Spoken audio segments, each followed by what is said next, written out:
Dugang 16 ka mga boatmen sa Olango Island ug sa Maribago ang nagpositibo sa gipahigayong swab test. Samtang pipila ka mga boatmen sa Barangay Agos nga hadlok magpaubos sa swab test. Si Luan Merondina sa report. Giba na moabot sa 50 ka mga divers o boatmen sa Barangay Agos ang mapaubos sa libreng swab test karong adlaw dinhi sa ilang barangay gym. Apan 31 lang kanila ang mipatimaw ganihang buntag. Ang mupan yun, hadlok yun, basta swab, hadlok yun sa ganito, kulkugo ng ilong, tan ako baba naman.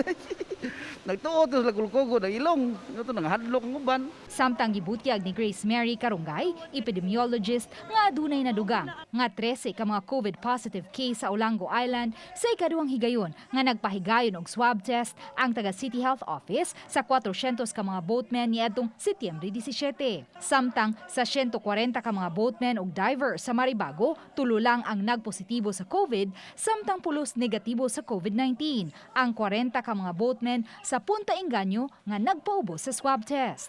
Mao gina ang among gipasalamat nga dili gid siya ingon anak kadaghan. Dili kita kaingon nga nakaabot og 1% I think. Bisan pa dili ta complacent nga dili na ta mag-swab testing kinahanglan ato gihapong ipadayon. Gipasabot ning Karunggay nga bisan kun pulos asymptomatic ang naasoy mga boatmen ug divers, gi-isolate na sila karon sa Santa Rosa Community Hospital, samtang ang uban gipahimutang sa isolation facility sa Barangay Gunob. Karong adlaw, gikatakdang mopahigayon ng contact tracing ang taga City Health Office ngadto sa Olango Island. Ang ato anarong gi-advise is no more home isolation.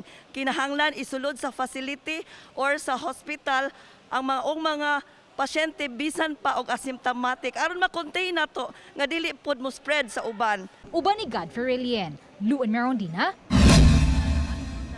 Balitang Bisda.